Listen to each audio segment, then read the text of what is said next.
गणों स्वागत है मेरे महाशिव YouTube चैनल पर। आज हम आपको बड़ी ही अद्भुत कहानी सुनाने जा रहा हूँ। इस कहानी को ध्यान से सुनिएगा। हिंदू धर्म की शान है दोनों, घर घर दोनों पूजी जाएं। जय गौ माता, जय गंगा माँ, तेरी महिमा अपरंपार है। प्रिय भक्तगण, आज की कथा बड़ी ही निराली है। अब तक की सबसे सुंदर कथा गाय और गंगा माता की कथा है। गौ माता का हृदय बड़ा ही कोमल होता है, जैसे एक माँ अपने बच्चे को हर स्थिति में सुख देती है। अगर आप ये कहानी सुन रहे हैं तो पूरा सुनिए। इस कथा को आधा अधूरा छोड़कर जाने की गलती मत करिएगा, क्योंकि इस पवित्र कथा को पूरा सुनने से मनचाहा फल की प्राप्ति होगी। इसलिए इस कथा को पूरा सुने। आप शिव भक्त हैं तो भोलेनाथ का अनादर ना करें। वैसे ही गाय भी मनुष्य जाति को लाभ प्रदान करती है, इसी प्रकार गंगा को भी जीवन दायिनी और मोक्षदायिनी कहा जाता है। तो ऐसे में भक्त गणों, आज के इस पावन बेला में हम गाय माता और गंगा माता की कथा का श्रवण करेंगे, जिससे कि हमारे सभी पापों का नाश हो जाए, गौ माता का आशीर्वाद मिले, साथ में उनमें समाहित 33 कोटि देवी देवता भी हमें अपना आशीर्वाद दान करें। प्रिय भक्त गणों, इस पावन कथा को पूरा सुनिएगा। यह कथा बहुत ही आनंदित करने वाली कथा है। ये कथा सुनकर आप यह सोचकर निराश नहीं होंगे कि आपने अपना बहुमूल्य समय नष्ट कर दिया, अपितु आप भगवान भोलेनाथ की भक्ति में खो जाएंगे कि भगवान भोलेनाथ ने गाय और गंगा माता के बीच के इस द्वंद्व को कैसे खत्म किया, कैसे उनके बीच आप प्रेम बढ़ाया। तो चलिए कथा को शुरू करते हैं। ओम गण गणपते नमः, ओम नमः शिवाय। प्रिय श्रोता, एक समय की बात है जब नारद जी गाय और गंगा के बीच झगड़ा करवाया और दोनों में मतभेद हो गया कि हम दोनों में से कौन बड़ा है। गाय माता कहती हैं कि मैं बड़ी हूँ और गंगा माता कहती हैं कि मैं बड़ी हूँ। एक बार नारद जी पृथ्वी लोक पर आते हैं और पृथ्वी लोक का भ्रमण करते हैं। इधर उधर देखने के बाद उनकी नजर गाय माता पर पड़ी और गंगा माता पर, जो कि गाय माता गंगा नदी के किनारे घास चरकर अपना पेट भर रही थी। उसी समय नारद जी के मन में विचार आया कि चलो गंगा और गाय की परीक्षा ली जाए, देखते हैं दोनों में किस कदर मतभेद होता है। दोनों एक दूसरे से लड़ती हैं, बुराई करती हैं या फिर नहीं, यह सोचकर नारद जी गंगा जी के पास गए और उनसे कहने लगे, हे गंगा माता, आप यह नहीं जानते कि आजकल क्या हो रहा है। मनुष्य आपसे ज्यादा आजकल गौ माता का पूजा करने लगे हैं, उन्हें बहुत मानने लगे हैं। मनुष्य यह कहते हैं कि गाय माता का पूजा करने से उन्हें 33 कोटि देवी देवताओं का आशीर्वाद प्राप्त होता है। नारद जी की बात सुनकर गंगा माता ने कहा, हे नारद जी, तो इसमें क्या बड़ी बात है? गौ माता में तो 33 कोटि देवी देवता निवास करते ही हैं। तब नारद जी ने कहा, नहीं नहीं मैया, ऐसी बात नहीं है, आप शायद भूल रही हैं। गौ माता को अपने आप पर अभिमान हो गया है, उन्हें अपने आप पर घमंड हो गया है कि वो आपसे भी बड़ी हैं, आपसे भी बड़ी तारिणी हैं। वो सब मनुष्यों का दुख दूर करती हैं। यह सुनकर अब गंगा माता को क्रोध आ जाता है। गंगा माता ने कहा, ऐसे कैसे गाय ने मेरे बारे में ऐसा कहा? नारद जी ने कहा, हाँ माता, बिल्कुल सही। गौ माता ने कहा, प्रिय भक्त गणों, अब तो नारद जी वहां से झगड़ा कराकर चले जाते हैं, लेकिन गंगा माता के मन में यह बात बैठा देते हैं कि गौ माता उनके बारे में बुराई कर रही थी और अपने आप पर घमंड करके अभिमान जताकर बड़ा बनने की कोशिश कर रही है। अब आगे गौ माता को अपना भोजन ग्रहण करते हुए उन्हें प्यास लग जाती है। और वह गंगा माता के जल में चली जाती है। गंगा माता के जल में जाकर वह पानी पीने लगती है। तभी गंगा माता ने आते देखा और ताव जोर से कहा, हे गौ, तुम्हें लज्जा नहीं आई? तुमने मेरे पवित्र जल में घुसने का प्रयत्न कैसे किया? तुमने देखा नहीं तुम्हारे शरीर में गोबर लिपटा पड़ा है और तुम मेरे पवित्र जल को अपने गोबर से दूषित कर रही हो। तुम्हारी इतनी हिम्मत। गंगा माता ने गाय माता से वचन को सुनने के बाद गौ माता ने कहा कि हे गंगे, आज आपको क्या हो गया है? आप मेरे ऊपर बेवजह क्यों भड़क रही हो? आज से पहले आपने मेरे साथ ऐसा व्यवहार तो कभी नहीं किया, लेकिन आज ऐसा क्या हो गया कि आप मुझे पानी पीने से रोक रही हैं, अपने जल में घुसने से रोक रही हैं? गाय के इतना कहने के बाद भी गंगा माता रुकती नहीं। उन्होंने गाय माता को खरी खोटी सुनाना शुरू कर दिया। अब इस पर गौ माता को भी क्रोध आ गया। गौ माता ने कहा, हे गंगा, तुम्हें अपने ऊपर इतना अभिमान है। अच्छा तो ठीक है, ये सुनो, मेरी महिमा का बखान सुनो। गौ माता ने कहा, हे गंगा, तुम अपने ऊपर इतना अभिमान क्यों कर रही हो?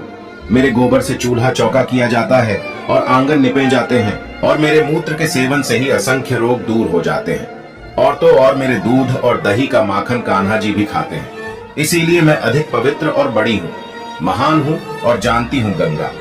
जहाँ पर मेरा गोबर नीपा जाता है वहां के सारे नकारात्मक शक्तियां दूर भाग जाती हैं और सकारात्मक शक्तियों का प्रवेश होता है। जहां पर मेरा गोबर नीपा जाता है वहां पर बीमारी नहीं फैलती। तो बताओ कौन बड़ा है, मैं या तुम? गाय माता की बातें सुनकर गंगा माता भी कहीं पीछे हटने वाली। गंगा माता ने भी कहा, अच्छा ये बातें तो सुनो, मैं भी कम थोड़े ही हूँ, मेरे भी असंख्य गुण हैं जो कि मैं तुम्हें बता रही हूँ। सुनो और कान खोलकर सुनो गाय। आगे गंगा माता ने क्या कहा, चलिए सुनते हैं। 12 वर्षों बाद कुंभ का मेला मेरे द्वारा तुम्हें 12 वर्षों के बाद मेरे किनारे पर कुंभ का मेला लगता है। मेरे द्वार पर असंख्य लोग स्नान करने आते हैं। जल से मेरे जल में स्नान करने से भक्तों के भाग्य जाग जाते हैं। और तो और मैं शिव जी के जटाओं के बीच से निकली हूँ। यह कोई साधारण बात है? भगवान भोलेनाथ ने मुझे स्वयं अपने शीर्ष पर धारण किया है। अगर तुम्हारे दूध और दही को बड़े चाव से खाते हैं तो मेरे ऊपर भी देवाधिदेव महादेव की कृपा है। उन्होंने तो साक्षात अपनी जटाओं में मुझे स्थान दिया है, तो इसके नाते मैं बड़ी हुई। कहो तुम्हारे पास अब कोई शब्द है अपनी बड़ाई करने के लिए? गंगा माता की बात सुनकर गौ माता ने कहा, अच्छा ये बात है, चलो तो सुनो, मैं जो तुम्हें सुनाती हूँ। हे गंगा, मैंने देखा है तुम्हारे घाट पर कुंभ का मेला लगता है। इसके बारे में तुम अधिक बड़ाई ना करो तो अच्छा है। मैंने देखा है तुम लोग जनों के साथ कैसा व्यवहार करती हो। तुम्हारे इस मेले में इतना भगदड़ मचता है कि कितने लोग मारे जाते हैं, कितने घायल हो जाते हैं, और तो और कितने लोग खो जाते हैं। अब बताओ तुम्हारा यह मेला कैसे पवित्र हुआ? मेरी वजह से मनुष्य के हर कष्टों से दूर होकर अंतकाल में मरने के बाद वैतरणी नदी को आसानी से पार करके स्वर्ग लोक को जाता है। और तो और मेरी वजह से सुना आंगन हरा भरा और खुशियों से भर जाता है, पूरा आंगन हरा भरा हो जाता है। तो हे गंगा, सुना तूने मेरी महत्ता, अब फैसला करो कि कौन बड़ा है, तुम बड़ी या मैं? प्रिय भक्तगणों, गंगा और गाय की लड़ाई तो खत्म ही नहीं हो रही थी।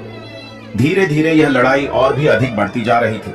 एक दूसरे के ऊपर शब्दों के बाण छोड़े जा रहे थे, एक दूसरे को शब्दों से घायल किया जा रहा था। इस तरीके से गंगा और गौ माता आपस में एक दूसरे से तुलना करने लगती हैं। गंगा कहती है मैं बड़ी हूँ और गाय कहती है मैं बड़ी हूँ। अब आप ही बताइए भक्तगणों की इस समस्या का समाधान कैसे होगा? क्योंकि एक तरण है और एक उदाहरण है। जब दोनों लोग कहने लगे कि मैं बड़ी हूँ, मैं बड़ी ही हूँ, तो व्यक्ति असमंजस में पड़े ही जाएगा। न तो गाय पीछे हटने वाली, न तो गंगा।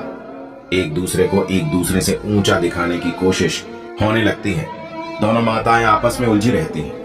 गाय गंगा की लड़ाई शब्दों के बाण महादेव के पास भी जाती है। तब महादेव के पास बैठी माता पार्वती ने कहा, हे प्रभु, मैं तो देख रही हूं कि गाय और गंगा एक दूसरे से लड़ रही है। ये कहते हुए माता पार्वती ने भगवान शिव से प्रार्थना करने लगती है। तत्पश्चात वहां पर नारद जी आ जाते हैं। तब भगवान शिव जी ने कहा, हे नारद जी, ये लड़ाई कैसी हो रही है? गंगा और गाय एक दूसरे से लड़ क्यों रही हैं? तब नारद जी ने कहा, हे प्रभु, मैं आपको क्या कहूं, मैंने सोचा कि परीक्षा लिया जाए कि गाय और गंगा एक दूसरे से लड़ती है या नहीं, या एक दूसरे का सम्मान करती है या फिर लड़ जाती है। लेकिन प्रभु, मुझे यह झांक नहीं था कि गाय और गंगा इस तरीके से भयंकर रूप से लड़ पड़ेंगी और एक दूसरे के ऊपर शब्दों के बाण छोड़ना शुरू कर देंगे। यह प्रभु, मैंने तो यह परीक्षा ले लिया, अब आप ही इस परीक्षा का समापन कीजिए, मेरी आपसे विनती है। भगवान भोलेनाथ ने कहा, नारद जी, आप हर जगह जाते हैं, लोगों के मन के विचारों को पढ़ते हैं, उन्हें आपस में लड़ाते हैं, लड़ाने के बाद उसका हल निकालते हैं। आपकी भी लीला अजब गजब है। नारद जी ठीक हैं, आप लोग निश्चित रहिए, मैं गाय और गंगा की इस लड़ाई को खत्म करवाता हूँ। ये कहकर भगवान भोलेनाथ माता पार्वती सहित पृथ्वी लोक पर आते हैं, जहाँ गंगा और गाय आपस में लड़ रही थी। अब वहीं पर नारद जी भी आ जाते हैं। नारद जी ने अपना करताल बजाया, नारायण नारायण करताल की आवाज, और नारायण नारायण सुनने के बाद गंगा और गाय माता भगवान शिव को अपने समक्ष देखती है कि हमारे सामने स्वयं देवाधिदेव महादेव प्रकट हुए हैं। ये देखने के बाद दोनों ने भगवान शिव को झुककर प्रणाम किया। फिर महादेव ने उन्हें आशीर्वाद दिया। महादेव ने उन्हें आशीर्वाद देते हुए कहा कि हे गंगा, हे गाय, आप दोनों माताएं हैं, इस प्रकार से लड़ रही हैं, आपको ये बात शोभा नहीं देती। दोनों लोगों की महिमा एक समान है, आप दोनों में कोई भी छोटा बड़ा नहीं है, आप दोनों एक समान हो, आप दोनों का आशीर्वाद भी एक समान ही है। आप दोनों की समानता अगर एक तराजू में तोली जाए तो एक है तारणहार और दूसरे पालनहार, और इस धरती लोक पर मनुष्य के कल्याण के लिए अवतरित हुई हैं। तो इसीलिए आप दोनों आपस में द्वंद्व छोड़ गए और मनुष्यों के कल्याण के लिए जुट जाइए। भगवान शिव भोलेनाथ ने आगे कहा कि जिस पोखर और तालाब तथा इसी जलवासी को गौ माता लांघते हुए पार करती हैं, तो वह गंगा, यमुना, सरस्वती तथा सिंधु आदि नदियों के समान ही पवित्र हो जाती हैं। गोधूली बेला अर्थात जिस समय चरवाहे गाय को जंगल से चराकर घर वापस लाते हैं, उस समय गाय के खुरों से उत्पन्न हुई धूल अर्थात धूल यदि किसी पर पड़ जाए तो उसके समस्त पाप नष्ट हो जाते हैं। साथ ही साथ दरिद्रता रूपी अलक्ष्मी को नष्ट करने वाली भी होती है। तो हे गो, आपकी महिमा भी अपरंपार है। आगे भगवान शिव ने गंगा के बारे में कहा, हे गंगा, आपको मोक्षदायिनी के रूप में जाना जाता है। ऐसा इसलिए क्योंकि पौराणिक काल से यह मान्यता है कि गंगा में स्नान करने से सभी पापों का नाश हो जाता है, अंततः पुण्य की प्राप्ति होती है।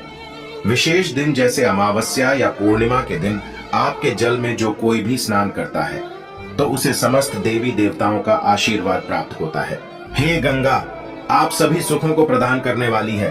आपके जल से व्यक्ति पवित्र हो जाता है, उसके सभी पाप, कष्ट, रोग और दुख मिट जाते हैं। इसलिए आप दोनों एक समान हो। तो मैं आशा करता हूं कि आप दोनों को मेरी बातें समझ में आ गई होगी। यह कहकर भगवान शिव जी वहां से अंतर्ध्यान हो गए। अब गौ माता और गंगा माता एक दूसरे से क्षमा याचना करती हैं।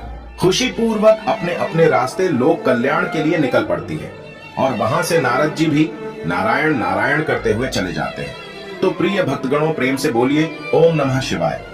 इस वीडियो को बोलते समय कोई त्रुटि हो तो मैं क्षमा चाहता हूँ। उम्मीद है कि आप सभी को यह वीडियो अच्छी लगी होगी।